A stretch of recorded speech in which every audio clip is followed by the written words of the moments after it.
Boa noite, gente. Tá me escutando aí, legal? Tudo beleza?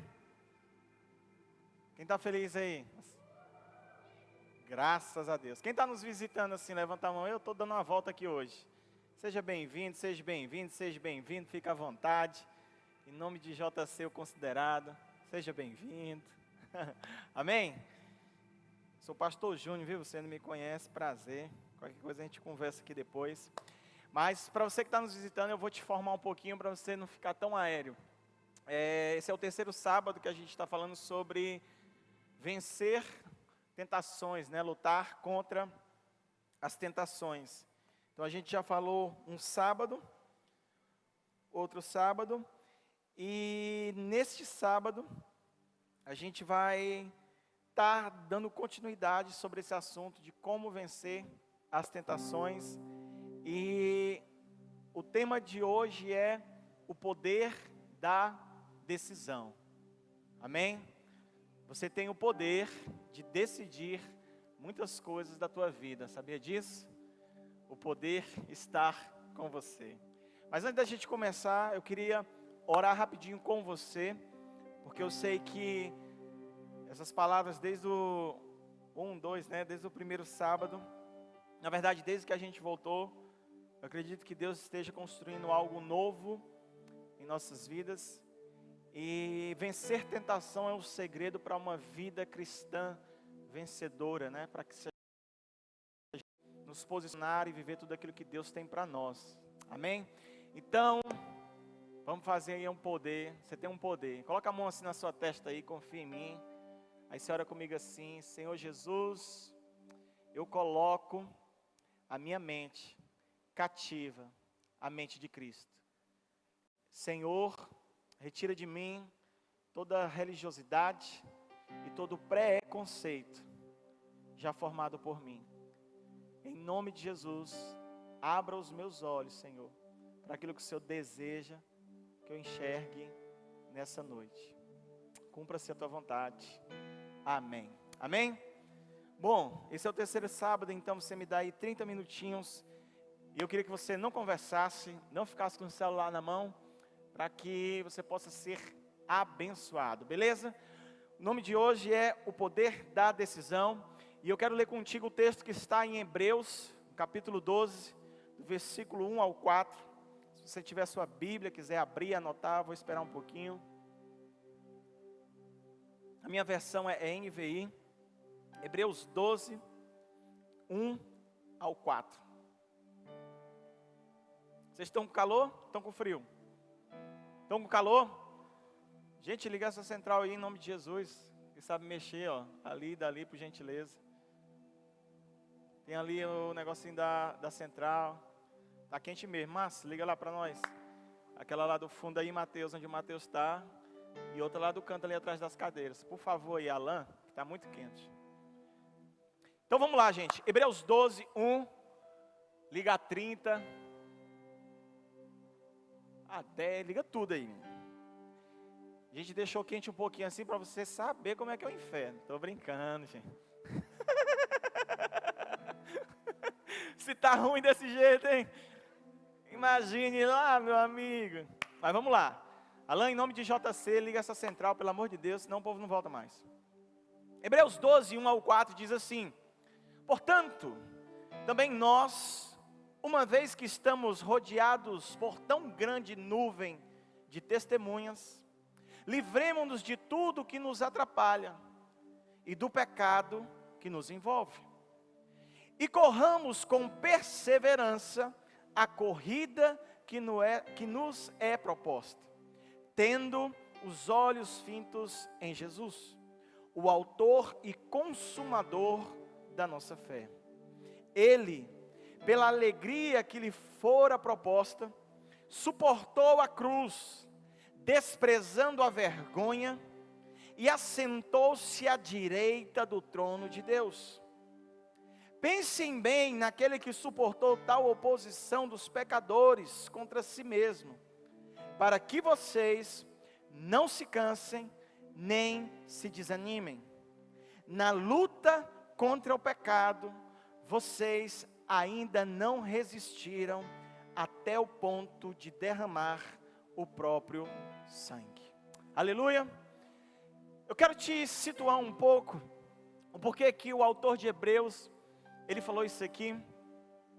Para você ter ideia, os cristãos judeus que receberam essa carta, eles estavam ficando cansados de tantas perseguições, de tantas dificuldades que eles estavam sofrendo por causa do Evangelho de Jesus Cristo. Então eles estavam muito desanimados. E um pensamento começou a entrar no coração desses judeus. Eles estavam pensando em desistir. Eles estavam pensando, traduzindo para o nosso contexto, em sair da igreja, sair da célula, não participar mais de nada. Só que o autor aqui estimula esses cristãos a continuar perseverando e avançando naquilo que Deus tinha para eles. Então, havia uma opressão espiritual, eles estavam passando por uma grande dificuldade. Mas o autor estava dizendo: ei, não desanima. Ei, continua. Eu sei que tem dias difíceis. Eu sei que o pecado está sempre à porta. Eu sei que as propostas estão vindo. Eu sei que você está sendo rejeitado, perseguido, mas não desista. Resista, persevere, permaneça. Então, o autor de Hebreus, ele estava tentando levar o povo ao entendimento de quê? De como se eles estivessem em uma grande pista de atletismo, e que eles precisassem percorrer essa pista, se esforçar e chegar até o final. E aqui o autor, ele ressalta 3 recursos divinos que estimulam o cristão a perseverar em meio às tentações e às dificuldades. E eu quero falar sobre esses 3 recursos. O primeiro deles é, se puder anotar, olhe ao redor e veja os vencedores. Essa é uma das palavras que, é um dos recursos que o autor de Hebreus estava dizendo aqui. Olha, ei, veja ao redor, veja os vencedores, vejam as testemunhas, vejam aqueles que já venceram. O outro recurso é, o autor diz: ei, olhe para si mesmo. Além de você olhar para as pessoas que venceram, além de vocês olhar para as pessoas que permaneceram, olhem também para vocês. Observe a si mesmo. E por último, o autor fala: olhe para Cristo. Olhe para Jesus.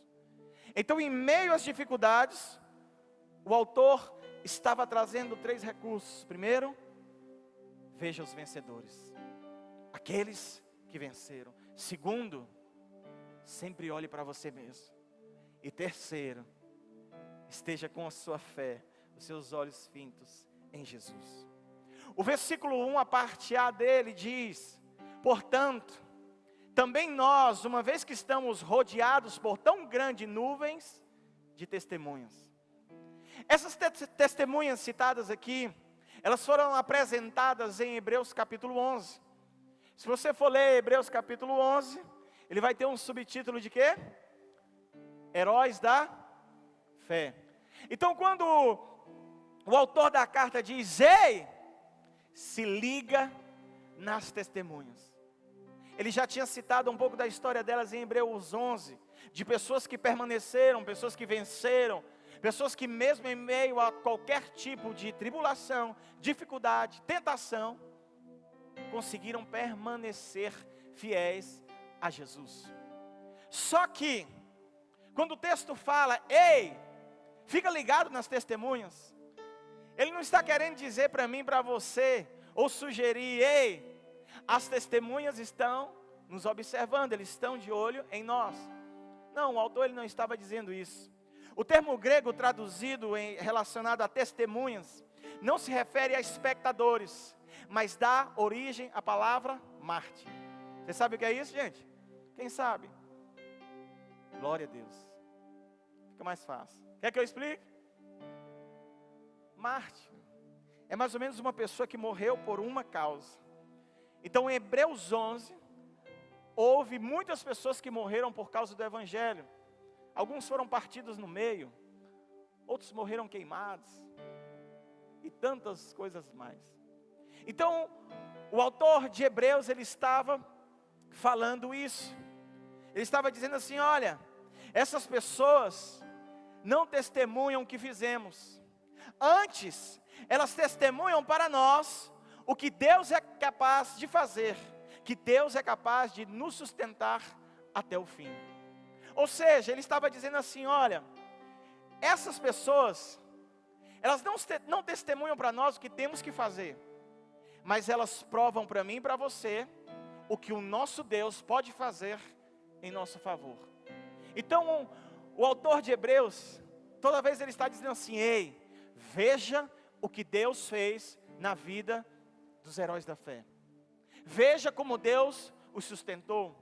Veja como Deus segurou a mão de cada um e fez com que eles permanecessem, perseverassem em sua fé. Em Hebreus 11, Deus deu testemunha delas, porque elas confiaram nele. Porque mesmo em meio às dificuldades, tentações, continuaram de pé. Vocês estão comigo, gente? E agora, nos dias de hoje, essas pessoas testemunham para nós quem é o nosso Deus. O nosso Deus é um Deus que é um Deus de perto e não um Deus de longe. O nosso Deus é um Deus presente. O nosso Deus, ele não é falácias de homens. Mas quando você mantém um relacionamento com ele de intimidade, você percebe que ele existe, que ele é uma pessoa. Então, esse Deus, o mesmo Deus que fortaleceu os heróis de Hebreus 11, ele continua vivo para fortalecer eu e você em meio às nossas dificuldades e tentações. Vocês estão comigo, gente? E o que fez esse povo permanecer em Deus? Eles decidiram. Mesmo sendo partidos ao meio, enforcados, atravessados por lanças, cabeças cortadas por causa de Jesus, eles decidiram permanecer. E por isso viraram testemunhas para mim e para você. A parte B do versículo 1 diz: livremo-nos de tudo que nos atrapalha e do pecado que nos envolve, e corramos com perseverança a corrida que nos é proposta. Olha só, a primeira parte diz: olha para os testemunhos, olha para aquilo que Deus já fez no meio de vocês, através dos heróis da fé. Porque as mesmas dificuldades que vocês passaram, estão passando, outras pessoas passaram e permaneceram. Mas agora na parte B do versículo 1, o texto está dizendo assim, olha, livre-nos de tudo que nos atrapalha e do pecado que nos envolve, e corramos com perseverança a corrida que nos é proposta. Ou seja, primeiro você olha para aqueles que venceram, para aqueles que permaneceram, para aqueles que continuaram fiéis, para aqueles que venceram. Pastor, eles morreram, mas venceram. Eles venceram. E o segundo ponto é: comece a olhar para si mesmo. Deixa eu te dizer uma coisa. Quantos aqui já jogaram beisebol uma vez na vida? Ninguém, né? Que esse esporte não é da nossa cultura. Mas vocês sabiam que um jogador de beisebol,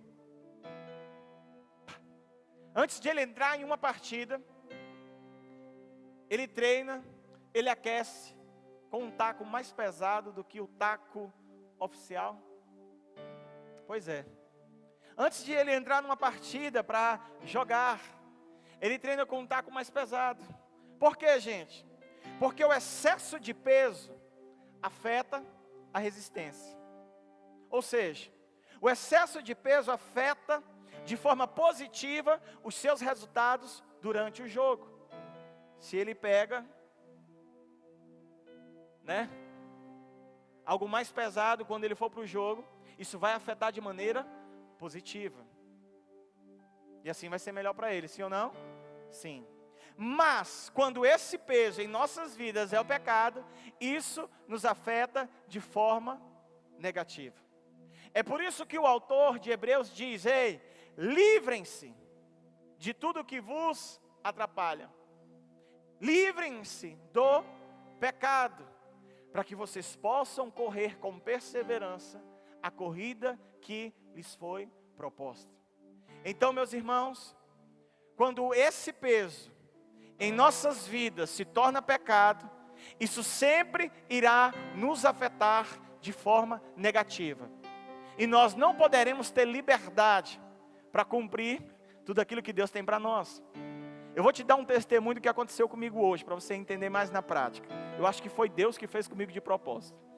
Todas as manhãs de sábado eu acordo mais cedo. E eu vim aqui para a igreja, tem biblioteca, livros e tudo mais. E eu trago notebook, vou fazer mensagem. E eu vim todo feliz, falando em línguas, lá do final da cidade, para cá. Quando eu chego na porta da igreja, sabe o que acontece, Wesley? Eu esqueci o notebook. Aí eu falei, não acredito. Aí eu voltei. Fui para o Santa Rita de novo, industrial. Peguei a cidade inteira novamente e voltei. Quando eu cheguei aqui, eu já tinha perdido muito tempo da minha manhã.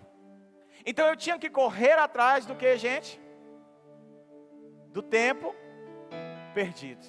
Eu tinha que correr atrás daquilo que eu perdi por causa do esquecimento. Presta atenção. Assim é um pecado. Ele atrasa você. E sabe o que acontece? Você tem que correr atrás do tempo perdido. E sabe o que aconteceu quando eu comecei a correr atrás do tempo perdido? Eu subi na minha sala, peguei o livro que faltava, desci. Quando eu chego na frente da biblioteca, eu esqueci a chave. Eu tive que voltar. Assim é uma vida de alguém que está preso ao pecado. Porque quando ele peca, ele tem que correr atrás do tempo perdido. E quando ele corre atrás do tempo perdido,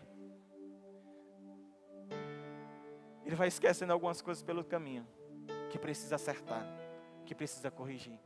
Vai perdendo algumas coisas. Vocês estão comigo aí? Sim ou não, gente?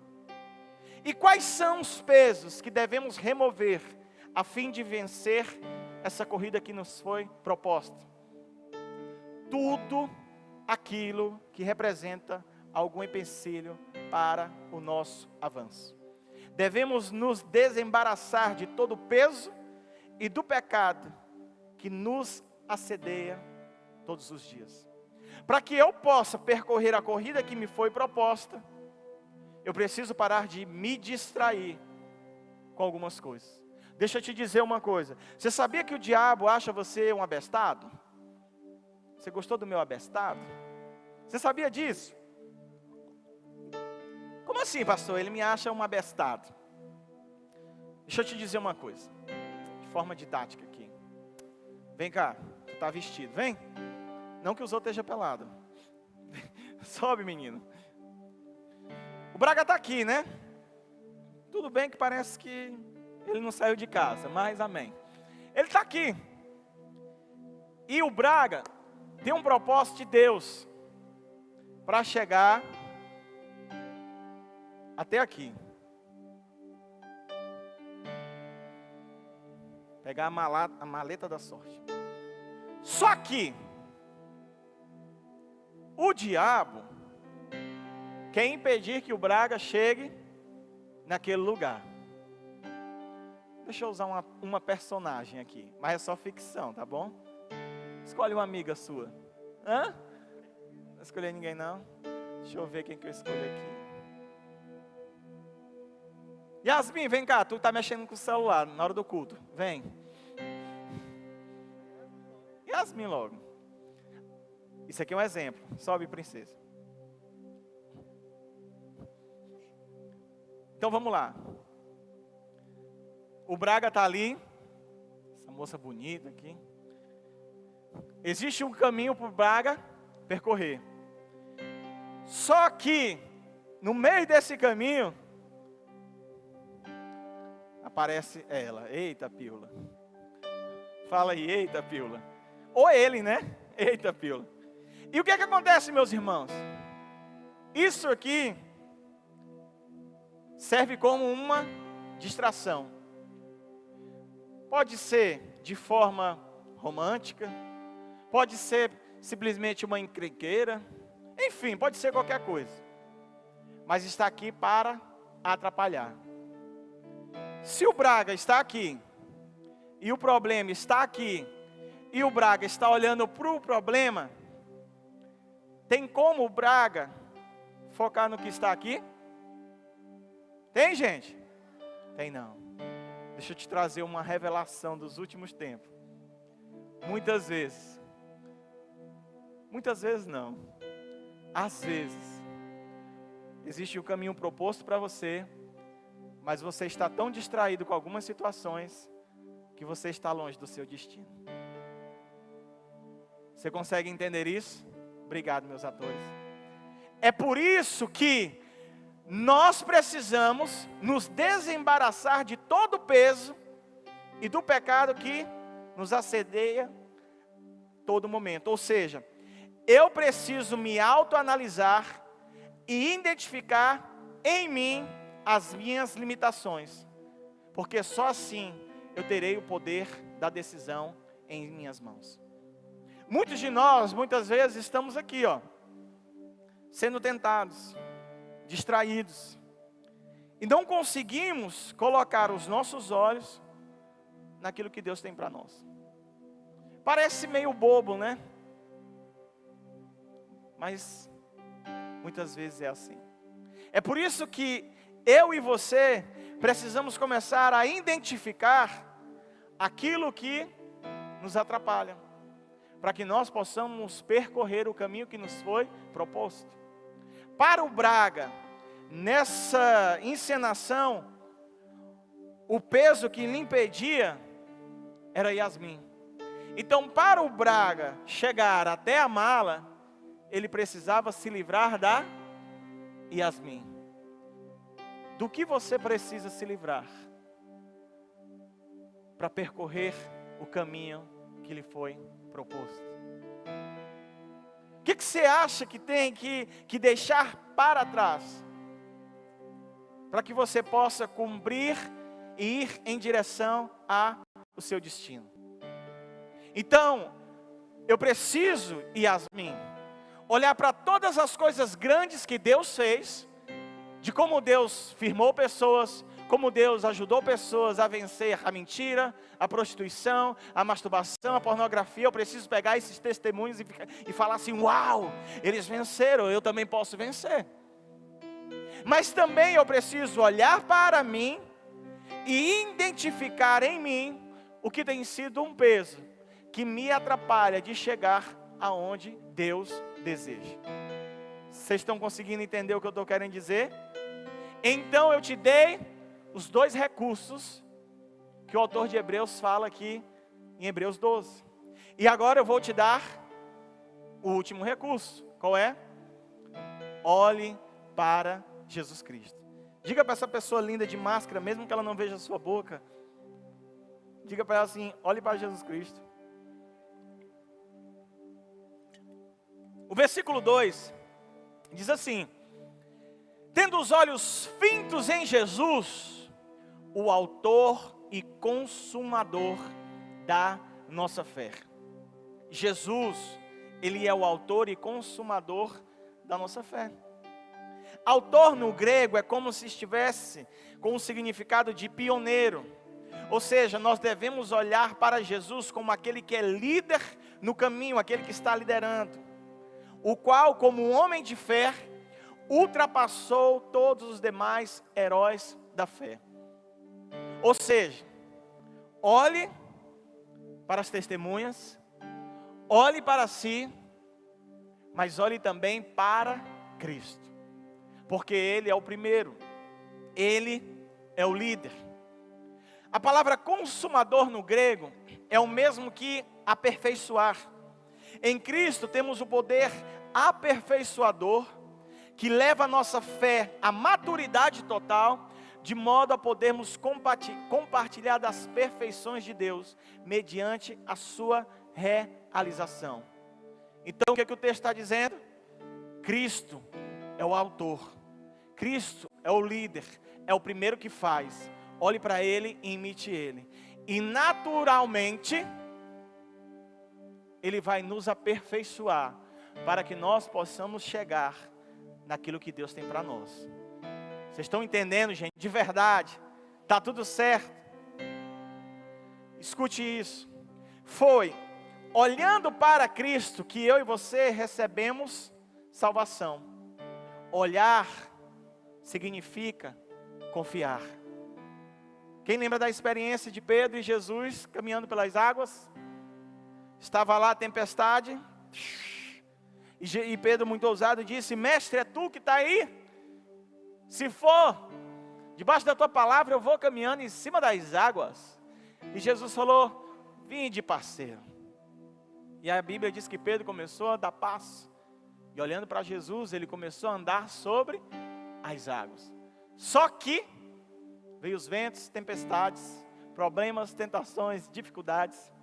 E o que aconteceu? Ele deixou de olhar para Jesus. Se olhar significa confiar, então Pedro deixou de confiar em Jesus no meio do caminho. O que nós podemos aprender com isso, Aliança Team?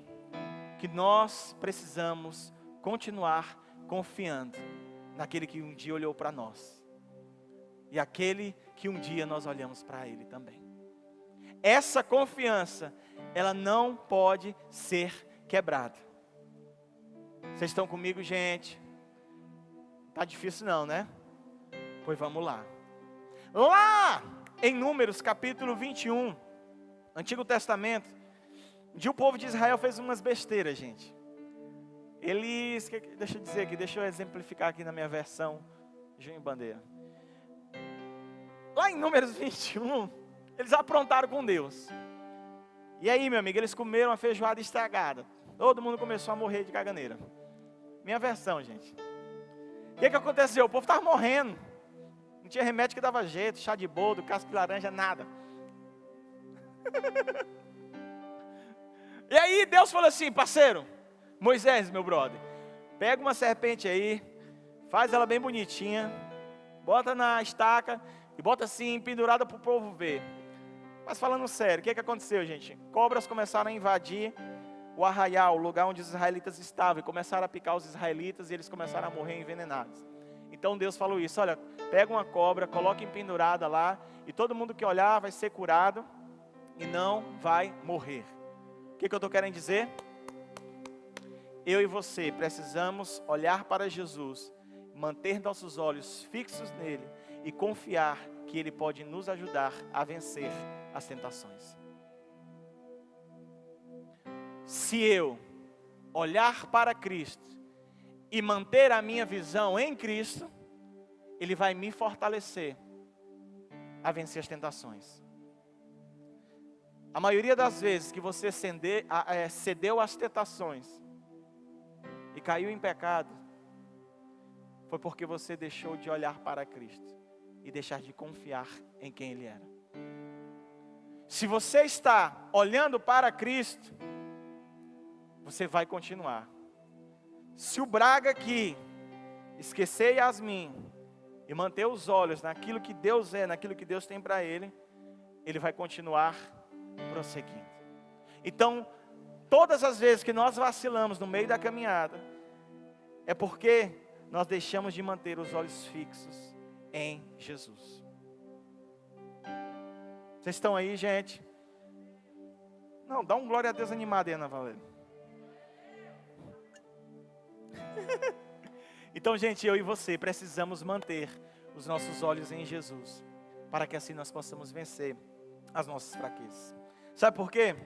Nosso Senhor Jesus suportou muito mais coisas aqui na terra do que qualquer um dos heróis citados em Hebreus capítulo 11. E portanto Ele é o autor, Ele é o exemplo a ser seguido. Talvez você olhe assim: meu Deus, mas Jesus é muito fácil, né? Essas histórias da Bíblia. Mas para nós aqui, ixi, é complicado. Mas deixa eu te dizer algo. Hebreus capítulo 4:15 diz assim: pois não temos um sumo sacerdote que não possa compadecer-se das nossas fraquezas, mas sim alguém que, como nós, passou por todo tipo de tentação, porém sem pecado. Para você que não tem muita intimidade com a Bíblia, deixa eu te explicar uma coisa.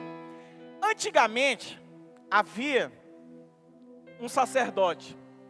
Esse sacerdote, ele ficava entre a pessoa normal e Deus. E esse sacerdote era como se ele intercedesse, ele estava aqui, entre essas duas pessoas, fazendo essa ligação com Deus. Só que esse sacerdote, ele não sabia o que a pessoa sentia. Ele só cumpria um ritual. Vem para cá vocês três, sobe aqui. Vamos lá, animação. Venha para frente. Então vamos lá. Tu vai ser o pecador, tu é mais ruim. Não, tu foi ruim naquela vez, tu vai ser Deus. Tu vai ser o intercessor. Então como é que era, gente, o sacerdote de antigamente? Esse cara aqui fez besteira, filho. Foi no Mateus comprar cuscuz. A mulher enganada querendo ir embora passou o troco a mais. O bonitão viu que tinha ganhado R$2, mas não voltou para devolver.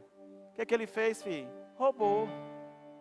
Então, o sacerdote do Antigo Testamento estava aqui. E esse sacerdote pegava um sacrifício e levava para Deus, para que Deus perdoasse os R$2 que ele roubou do Mateus.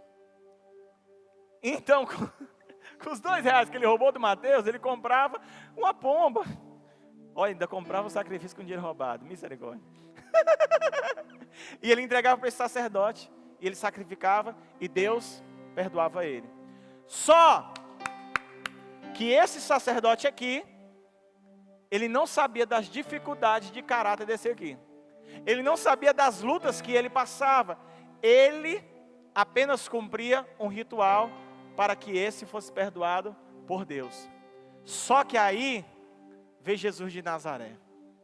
Tu tem cara de Jesus, tu? Vem cá, Jesus. Ô Senhor, vem, Jesus. Em nome de Jesus. Vem, Jesus. Só que aí veio Jesus. Como diz em Moçambique, mata Jesus. E aí ele ocupou o lugar desse sacerdote. Obrigado, princesa. Só que esse sacerdote sabia tudo o que esse passou. Sabe por quê? Porque esse aqui se colocou no lugar dele. É por isso que a Bíblia diz que em tudo Jesus foi tentado. Em tudo, pastor? Sim, até nisso que você está pensando agora. Em tudo ele foi tentado, mas ele não pecou. E só alguém que foi tentado como ele poderia interceder diante de Deus para que ele fosse perdoado. Deu para entender aí? Sim ou não? Vamos lá, dá animada. Dá salva de palmas aqui para eles. Pode descer. Então, nosso Senhor Jesus, ele suportou muitas coisas, mais do que os heróis de Hebreus. Sabe por quê? Porque quando Jesus foi para aquela cruz, ele suportou todos os nossos pecados. O meu, o seu e da multidão que está lá fora. E ainda sentiu o Pai virando as costas para ele. Esse Jesus foi tentado com todas as coisas, mas ele não pecou. Sabe por quê? Porque Jesus aplicou em sua vida o poder da decisão. Por causa de mim e por causa de você. Mesmo sendo tentado, ele decidiu não pecar. Para que você pudesse ter novamente acesso ao Pai.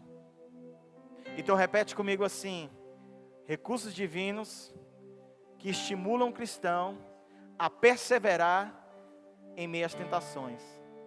Primeiro, olhe ao redor e veja os vencedores. Segundo, olhe para si mesmo. Terceiro, olhe para Jesus Cristo.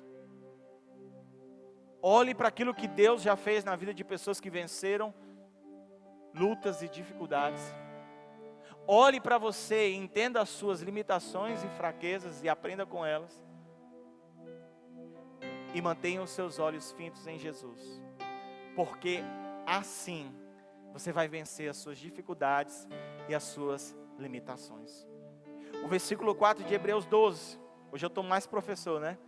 Na luta contra o pecado, vocês ainda não resistiram até o ponto de derramar o próprio sangue. Depois que o autor de Hebreus falou tudo isso, ele termina finalizando assim: olha, tudo que vocês fizeram aí ainda não é nada. Vocês ainda não sangraram. Vocês não resistiram ao ponto de sangrar. Vocês não fizeram ainda tudo que poderia fazer. Porque, gente, lembra que eu falei no início? Os cristãos ali receberam essa carta porque estavam passando por momentos difíceis, querendo desistir, deixar o evangelho de mão. Mas o autor estava dizendo: ei, vocês precisam continuar resistindo. E se for possível, sangre para isso. Mesmo que você seja tentado, você precisa continuar resistindo. Mesmo que o pecado bata a sua porta, você precisa aprender a resistir. Escute isso. Não era a responsabilidade desses judeus que as lutas chegaram até ele, ou até eles, mas era a responsabilidade deles tomarem uma decisão e resistir. Ou seja, não é culpa sua se algumas tentações chegaram até você. Às vezes não é culpa sua não, mas é sua responsabilidade. É sua responsabilidade decidir e resistir. É sua responsabilidade. Talvez muitas coisas chegaram sem explicação, mas como já foi falado aqui, não existe nenhuma tentação que você não possa vencer. E se vence mantendo os olhos fitos em Jesus. Ou seja, gente, é minha e sua responsabilidade tomarmos a decisão correta diante das tentações. É minha e sua responsabilidade. Elas vão vir, do Márcio até a Bianca, vai vir todo tipo de tentação. Infelizmente. O diabo não desiste nunca, quase igual o brasileiro. Mas é minha e sua responsabilidade permanecer de pé e não negociar. Mas para facilitar o teu entendimento, tirar algumas coisas da tua cabeça, eu quero separar tentação de pecado. Gênesis 3, 6 diz assim: quando a mulher viu que a árvore parecia agradável ao paladar, era atraente aos olhos, e além disso, desejável para dela se obter discernimento, tomou do seu fruto, comeu e deu ao seu marido, que comeu também. Repete comigo assim: a tentação é um processo. Olha o que aconteceu aqui. Estava lá Eva de boa, passeando no jardim do Éden, vendo os passarinhos, vendo os largatinhos, vendo o jabuti. E de repente, ela olhou para a árvore. A primeira coisa que aconteceu foi o quê? Pareceu algo agradável. Aquilo chamou a atenção dela. Assim é a tentação. Primeiro, é agradável. Depois, o texto diz que a árvore se tornou atraente aos seus olhos. E depois diz que se tornou desejável. Então, a tentação, gente, ela é um processo, ela não vem de uma vez. Ela vai começando aos pouquinhos. Primeiro você vai se agradando, depois aquilo se torna atraente. Quando você perceber, você já desejou. Mas deixa eu te dizer uma coisa. Isso aqui que eu acabei de dizer está ligado ao ser humano e não necessariamente à natureza caída. Por quê? Porque Adão e Eva foram tentados sem ter pecado. Deu para entender? essa sensação agradável ao paladar, atraente aos olhos, desejável, está ligado ao ser humano e não tem necessariamente ligação à natureza caída. Por quê? Porque quando Eva foi tentada, ela não tinha pecado ainda. Então tentação é diferente de pecado. Pegou? Diz que pegou. Pois grita para mim assim: prega para mim, pregador. Vocês estão entendendo? Então tentação speed molecada, sai daqui. Então tentação não tem a ver com pecado. Tentação é tentação, pecado é pecado. Jesus pecou? Pecou, Mateus? Pelo amor de Deus, tô brincando.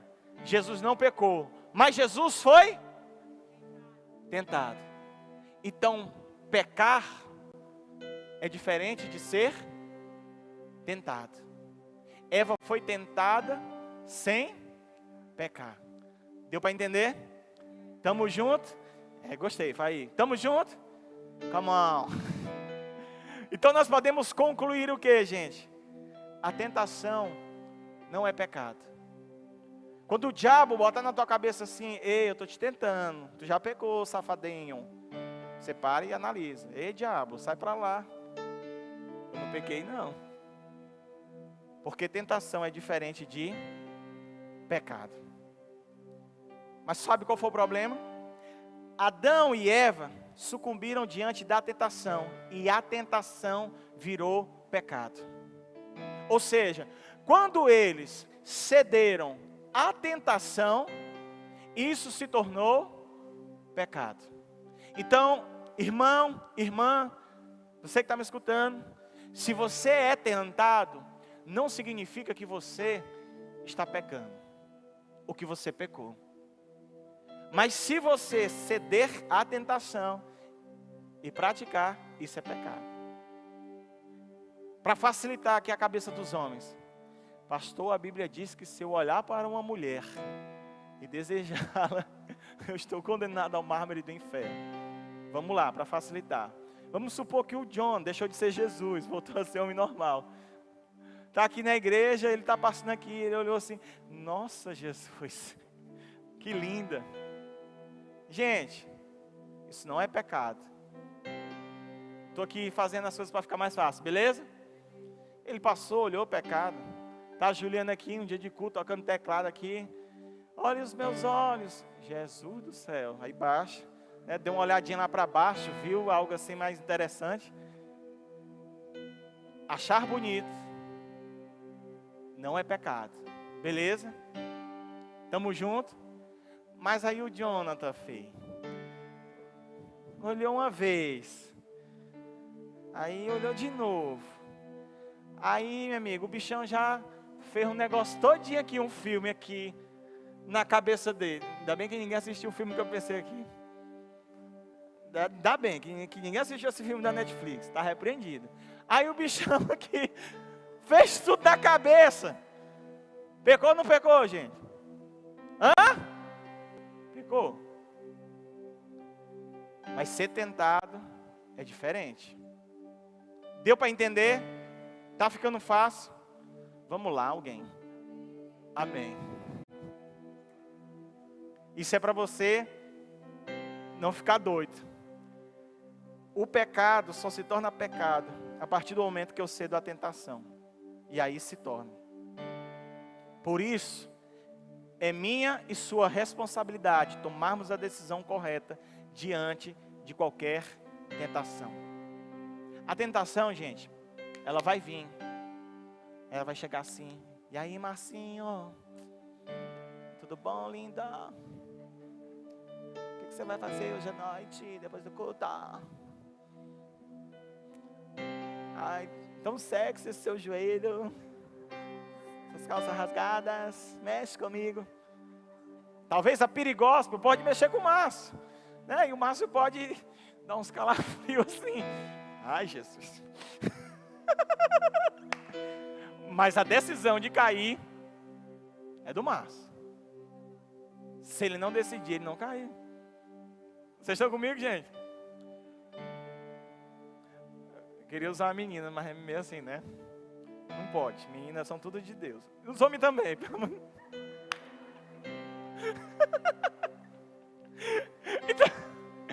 Então, traduzindo, gente.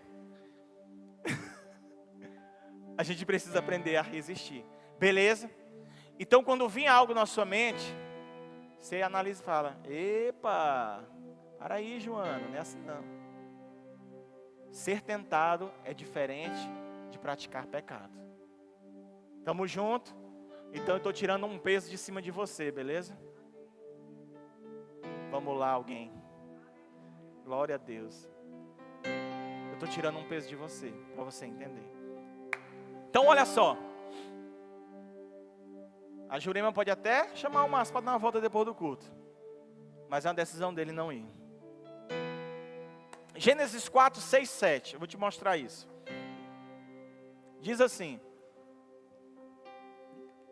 Vocês estão gostando da aula? Que hoje eu estou mais dando aula, né? Mestre. Gênesis 4, versículo 6 ao 7 diz assim. O Senhor disse a Caim: por que você está furioso, Caim? Por que você... Calma aí, até me atrapalhei. Por que você está furioso, Caim?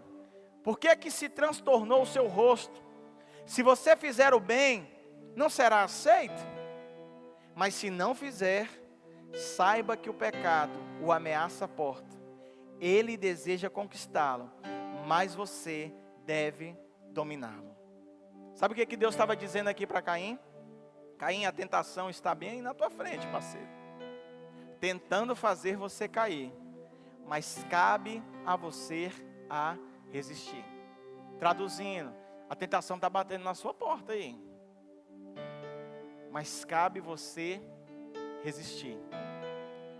Ou seja, você, eu, essa pessoa do lado, precisa ter essa convicção de que o poder da decisão está em nós. Nós precisamos decidir. Tentados, nós vamos ser. Mas é a nossa decisão que vai determinar tudo. E deixa eu te dizer uma coisa para te aliviar.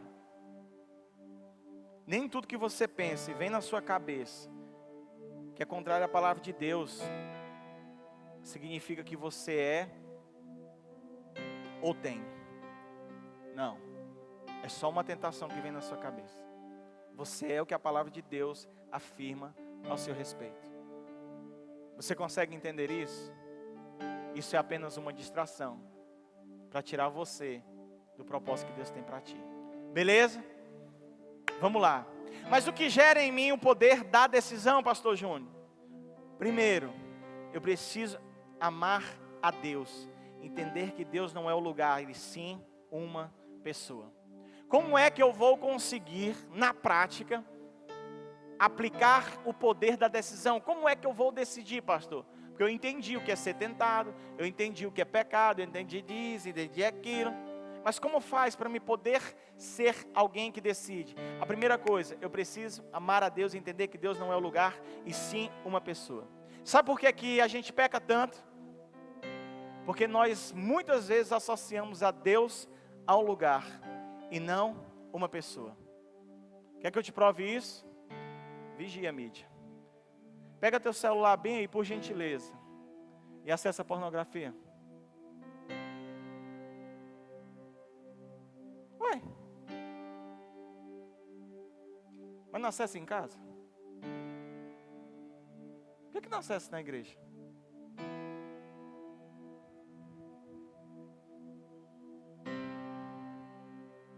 Hã?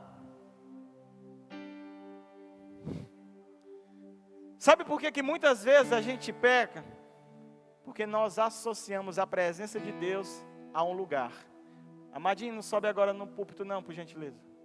Nós associamos Deus a um lugar e não uma pessoa.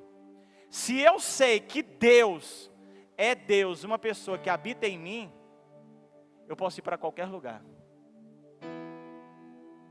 Você sabia disso? Escuta isso. Todos os lugares são de culto para um cristão. Onde quer que ele esteja, ele deve estar em adoração. Sabe por que a gente se atrapalha? Porque a gente associa a adoração com um lugar, com o ministério de louvor. E não é assim. Se a gente entender que o Deus que nós servimos não fica aqui, Ele vai para a gente, para onde a gente for, nós vamos vencer a tentação. Você sabia disso? Amado, eu duvido.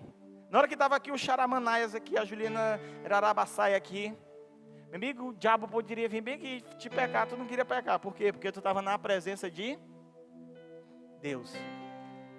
Então para de deixar Deus em lugares e carrega Ele com você para onde você for. Porque Ele é uma pessoa e habita dentro de você. Sabe como é que a gente pensa quando a gente vem para a igreja? Eu já estou batendo aqui. A gente pensa assim, meu Deus, eu preciso ser o sacrifício de adoração ao Senhor aqui. Aí começa, às vezes, né, começa. Mas deixa eu te dizer uma coisa, deixa eu mudar a tua mente. Para de pensar assim. Você não precisa ser o sacrifício de adoração ao Senhor. Você precisa ser o altar que o Senhor habita em qualquer lugar. E isso será adoração. E se você vive esse estilo de vida, com os olhos fitos em Jesus, você vai vencer as tentações. Vocês estão aí, gente? Vocês estão aí, gente? Você sabia disso? Pastor! Mas é difícil resistir. É difícil resistir. É difícil resistir. Realmente é.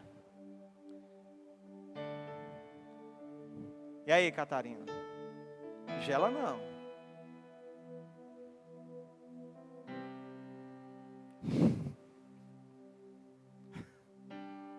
Tô brincando, Catarina.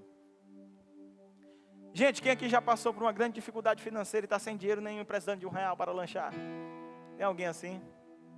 Levanta assim, quem precisa de R$1 para lanchar? Ok, você que levantou a mão, se você tivesse a oportunidade de roubar agora, você roubaria para lanchar? Hã? Sabe o que você está me provando?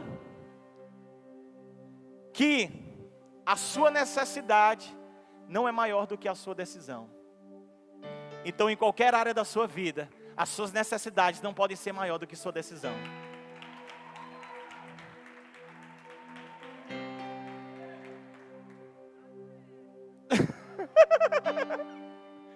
Mas nós vamos prestar, vamos não? Então, meus irmãos, não é sobre o sacrifício, é sobre ser o altar. Amar a Deus e entender que Ele é uma pessoa que está conosco. E aí nós vamos vencer. Tamo junto. Segundo, Deus me deu essa frase essa semana. Estamos acabando. Olha a frase que Deus me deu essa semana, gente. Fui orar, tentar buscar o Senhor. Parecia uma mulher casada no final de noite, querendo contar toda a minha vida para Ele. Deus nem me deu moral nesse dia. Eu senti Ele falando assim, bestado, cala a boca. Eu quero falar algo para os meus filhos dia de sábado. Anota o que eu vou te dizer. Aí eu, tá bom, né, lindo? Se você quer assim. E a palavra que veio para mim foi assim: quem ouve direção, tem destino. Quem tem destino e entende isso, não estará disposto a negociá-lo. Vou repetir. Quem ouve direção, tem destino. Quem tem destino e entende isso, não estará disposto a negociá-lo. Sabe o que foi que aconteceu? Eu lembrei de José. Quem lembra de José? O sonhador. Eu lembrei dele. José foi alguém que Deus começou a ministrar muito cedo. Deus deu sonhos para ele. José nasceu para um propósito diferente. Ele ouviu uma direção da parte de Deus quando ele era menino ainda, gente. José tinha um destino. Aí o que aconteceu? Ele passou por um monte de tribulação. Aí foi parar na casa de Potifas, o velho Potes. E aí estava lá a Potiféias, que não era feias, era top. Bichana andava no hidratante, cheirosa. Potiféias viu o pobre Zezinho lá, bonitinho, arrumado, bichinho. E ela deu em cima dele. Bichana perigosa. Eu interpretei assim a história. Estava lá José, limpando as coisas. E Potiféia, como uma você me... Aí José, ai Jesus. Só que o que aconteceu, meus irmãos? Um dia José ouviu uma direção de Deus quando era um menino. E quem ouve direção tem destino. E quem tem destino e entende isso, não está disposto a negociar o que Deus tem para fazer. Quando Potiféia começou a fazer a dança do acasalamento, a sereia, José lembrou dos sonhos. Amado, vamos ser sinceros, papai. Só um momentinho aqui com drama aqui. Vamos ser sinceros. Potiféia, arrumadinha, cabelo escovado, pranchado, maquiada, top das galáxias, Rino de VIP Parties. Amada, não tem como um caba de 17 anos, só se ele, né? Mas meu amigo, não tinha. Mas ele não negociou o seu destino, porque sabia do seu propósito. Sabe o que acontece aqui? É que muitas vezes a gente está igual o Braga, negociando algumas coisas. O Braga aqui de mentirinha, que o Braga é crente. Distraído com algumas coisas, porque a gente não entendeu o nosso propósito. A gente ora assim, Senhor, eu quero fazer algo diferente. Ah, Senhor, eu quero viver o que nunca ninguém viveu. Para fazer algo diferente, você precisa ser alguém diferente, ter atitudes diferentes. Então o poder da decisão está nas suas mãos. Beleza? Se você tem destino, se você sabe aonde você quer chegar, você vai vencer. Você sabe, você vai vencer.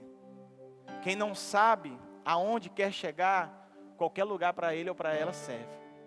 Mas quem sabe aonde quer chegar, meu amigo, pode vir a Potiféia, o Potifeu, pode vir tudo, né? Meu Deus, eu sou pastor para esse besteira demais, meu Deus do céu. Só isso pedir molecagem. Pode vir qualquer coisa, mas você vai vencer. Amém? E o terceiro, o que você precisa? O terceiro, o último, está acabando, você se livrar de mim. Você precisa de altruísmo. O cristianismo é o altruísmo. Altruísmo é eu me colocar no lugar do outro. É eu viver em função do outro, para o outro. João capítulo 17, versículo 16 e 19 diz assim: eles não são do mundo, como eu também não sou.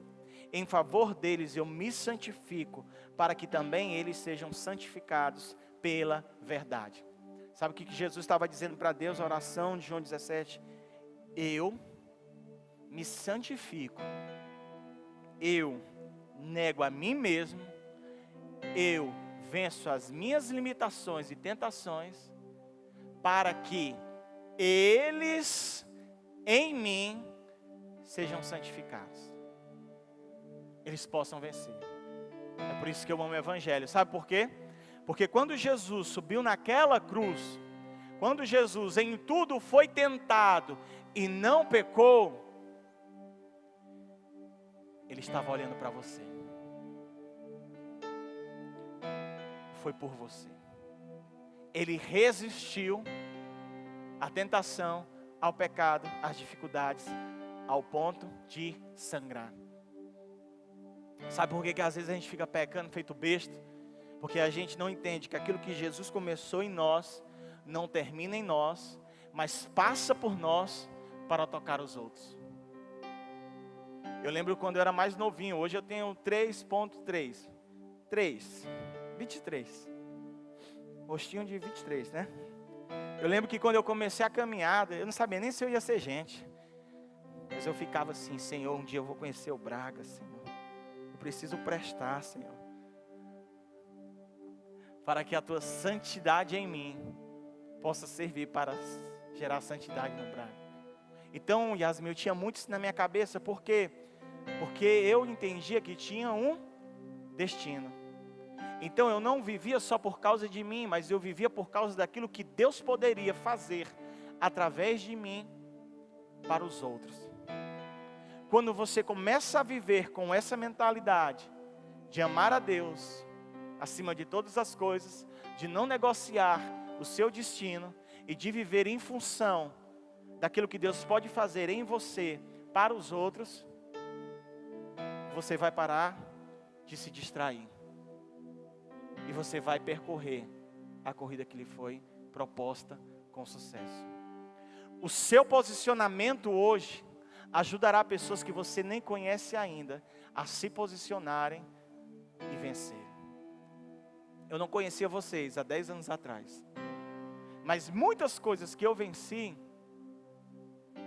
por causa de vocês. Eu não conheci o pastor Nonato na sua adolescência, mas muitas coisas que ele venceu, alcançou a mim, que alcançou vocês.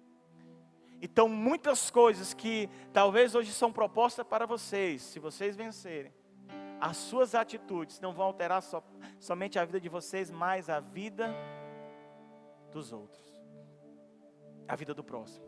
Esse é um sentimento que todo líder deve ter sem ser religioso, porque tem a maldição da religião, né? Que eu tenho que ser porque eu sou o líder. Não, o verdadeiro líder, ele é algo, ele se sacrifica, ele é altruísta, para que as pessoas possam viver. Se nós tivermos esse sentimento, esse posicionamento, as nossas atitudes vão ajudar outras pessoas. Lembra que eu falei no início? Olhe ao redor e veja os vencedores. Eu queria que desligasse a luz aí, Tiago, por gentileza. E eu quero falar algumas coisinhas, eu vou passar um vídeo para você. Deixa o som aí top, George, topado. E eu quero concluir te dizendo algo.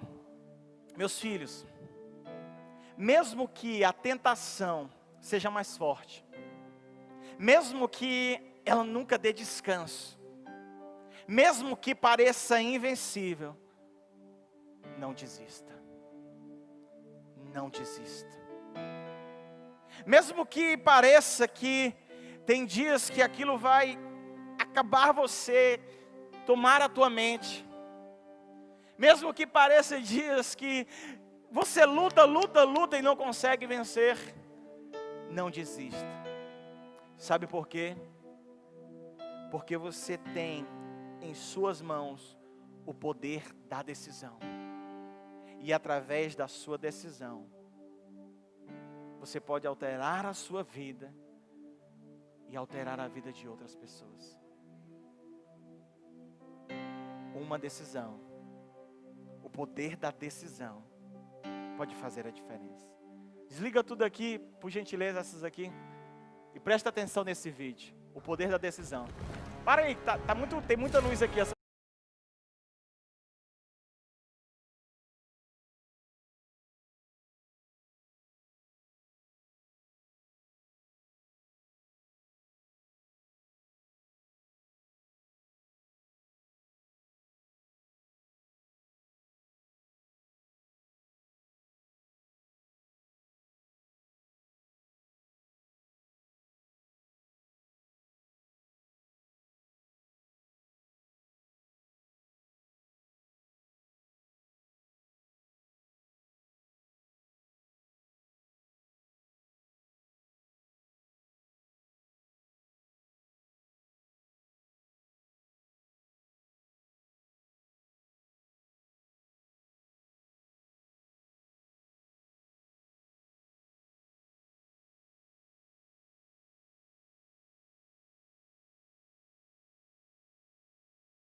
Pede fogo não. A tentação, o pecado, às vezes pode ser igual o Thanos. Bicho forte.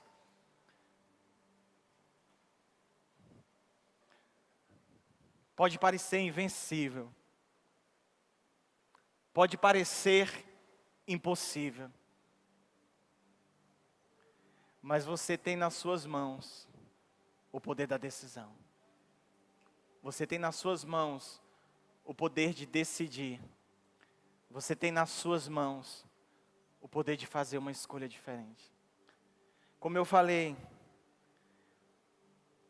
Eva foi tentada, cedeu, então o pecado entrou.